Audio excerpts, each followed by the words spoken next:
अस्सलाम वालेकुम। आज हम डिस्कस करेंगे हज एंड उम्रा रेगुलेशन बिल एक्ट 2025। उसके सम इम्पोर्टेंट पॉइंट्स। इससे पहले जो मैंने वीडियो सेंड की थी उसमें मैंने इसी टेस्ट के हवाले से मोमिनी ने जो टेस्ट हो रहा है आज का उसके हवाले से भी एब्रीवेशंस दी थी और उनको डिस्कस भी किया था। आज हम इस बिल के हवाले से, इस एक्ट के हवाले से कुछ इम्पोर्टेंट पॉइंट्स जिसके एमसीक्यूज आ सकते हैं उसको हम डिस्कस करेंगे। सबसे पहले है senator Maulana Abdul Ghafoor Haideri, the chairman of standing committee of religious affairs and interfaith harmony. अब ये आ सकता है, मेंबर्स तो बहुत सारे हैं पर चेयरमैन यही है। मेंबर्स के भी नाम दिए हुए हैं पीडीएफ में, तो मेंबर्स हैं ही इतने कि उनका एमसीक्यूज बन नहीं सकता, तो चेयरमैन का एमसीक्यूज बन सकता है। उसके बाद हम आते हैं, इसमें है एफेक्टी।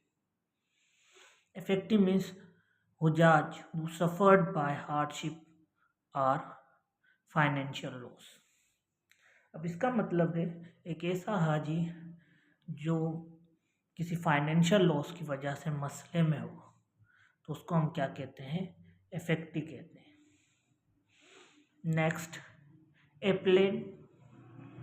appellate committee means a committee constituted under the act to decide against the decision of complaint disposable committee। एक अपील करदा कमेटी जो किसके अगेंस्ट हो? कंप्लेंट डिस्पोजेबल कमेटी की, यानी पहले उनकी शिकायत गई हो कंप्लेंट के थ्रू, फिर वो अपील दायर करें कि हमारी जो शिकायत है, जो कंप्लेन की गई है, उसके खिलाफ वो अपील दायर करें। नेक्स्ट है black listing means to impose ban on a person और सर्विस प्रोवाइडर फॉर डूइंग हज और उम्रा। मीन्स बैन लगा दिया जाए उस पर्सन पे जो हज कर रहा है ड्यू टू सम रीजन्स। अब कुछ भी रीजन्स हो सकते हैं कि उस पर बैन लगाया जाए। फिर वो बैन सारी ज़िंदगी के लिए लगाया जा सकता है, 1 साल के लिए लगाया जा सकता है, कुछ अरसे के लिए लगाया जा सकता है। उसको हम कहते हैं ब्लैक लिस्टिंग। ब्लैक लिस्टिंग के बाद आपकी आती है company. Company means incorporated under companies act 2017। अब ये भी कंपनी है जो हज के लिए बंदे प्रोवाइड करती होगी, इनको या कॉपरेट करती होगी इनके साथ, ये उसके बारे में। Compensation means the money payable to the affectee by defaulting service provider. अब जो सर्विस प्रोवाइडर डिफॉल्ट है कि उसने अफेक्टी से पैसे लिए और उससे सही तरह की सर्विस नहीं प्रोवाइड की गई, जैसे किसी हाजी से पैसे लिए गए खाने के और उसे वो सर्विस प्रोवाइड नहीं हुई, तो वो उस पर अपील कर सकता है और service provider as a default उसे वो जुर्माना एज अ कंपनसेशन के तौर पे उसे देगा। नेक्स्ट है आपका competent authority. Competent authority means a secretary to define the rules of business, यानी जो सेक्रेटरी जो डिफाइन करता है बिजनेस के रूल जो लागू किए गए 1973 में। Complaint means by affectee in writing relating to हज और उम्रा।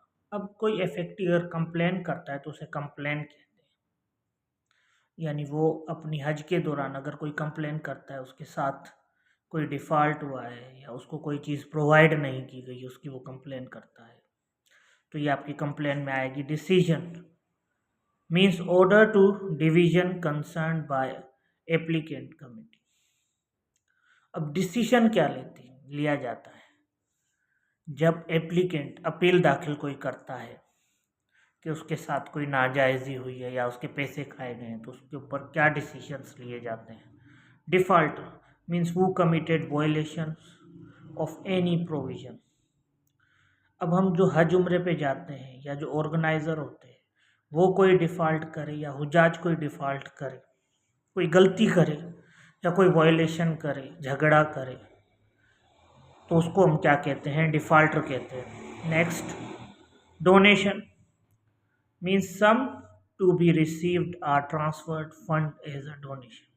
अब डोनेशंस मिलती है, मुख्तलिफ़ किस्म की वेबसाइट जो डोनेशंस देती हैं हज या उम्रे के लिए, फंड्स देती हैं, उसको डोनेशंस का नाम दिया गया है।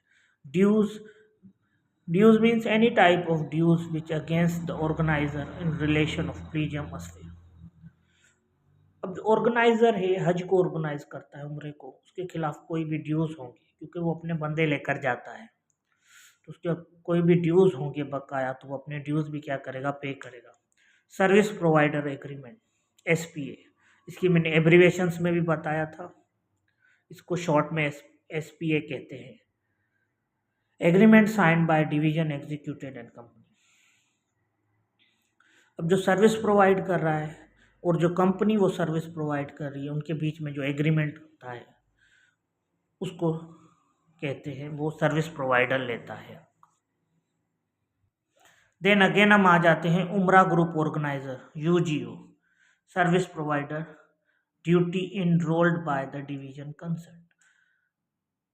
अब उम्रा ग्रुप ऑर्गेनाइजर की ड्यूटी है कि वो लोगों को इनरोल्ड करे, दाखिल करे, कि वो इतने लोग अपने साथ लेकर जा रहा है, इसको कहते हैं इनरोलमेंट, ये उसकी ड्यूटी होती है। उसके बाद आपके नेक्स्ट आ जाता है हज policy and plan.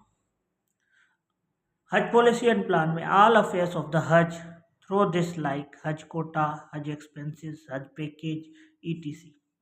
All affairs मतलब जिसमें सब चीज़ें आ जाएं हज की कोटा कितनी है जो गवर्नमेंट की तरफ से या जो प्राइवेट जा रहे हैं, हज एक्सपेंसेस कितने हैं, जो गवर्नमेंट के हैं वो अलग हैं और जो प्राइवेट के हैं वो अलग हैं।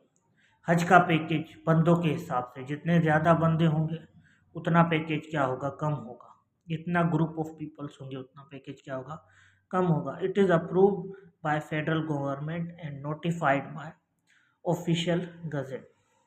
और ये सब चीज़ें अप्रूव करता है फेडरल गवर्नमेंट, अप्रूव करती है इस्लामाबाद से, और नोटिफाई ऑफिशियल इसका पूरा एक गजेट बनता है। गवर्नमेंट हज स्कीम, गवर्नमेंट की जो हज स्कीम है उसके बारे में मज़ीद, the authority to organise, execute and manage हज affairs as an independent operators under government हज स्कीम। अब एक अथॉरिटी है जो एग्जीक्यूट करती है, मैनेज करती है हज अफेयर्स के, इंडिपेंडेंट इनका एक ऑपरेटर्स होता है जो किसी पे डिपेंड नहीं करता, वो गवर्नमेंट की तरफ से दिया गया होता है किसी भी हज स्कीम के लिए। Power to grant license to GO, अब लाइसेंस दिया जाता है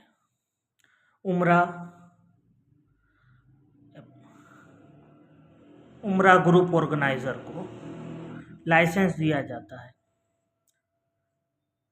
the competent authority shall have exclusive power to grant license in respect of any private company। अब ये लाइसेंस देती है। अब मुख्तलिफ प्राइवेट कंपनियां क्या करवाती हैं, हज या उम्रा करवाती हैं, तो उनको लाइसेंस जो देता है वो कॉम्पिटेंट अथॉरिटी देती है, हुकूमत की तरफ से उन्हें लाइसेंस मिलता है और वो प्राइवेटली अपने लोगों को क्या करते हैं, हज और उम्रे पे ले जाते हैं। और भी कुछ पॉइंट हैं वो मज़ीद मैं दूसरी वीडियो से आपसे डिस्कस करूँगा। अब तक के लिए इतना ही है मेरे पास जो मवाद में लिखा हुआ था, मज़ीद भी मैं आपसे शेयर करता रहूँगा। तो उसके लिए मेरा चैनल सब्सक्राइब करें, नवीद लाशारी। नेक्स्ट वीडियो इंशाल्लाह जल्दी आएगी।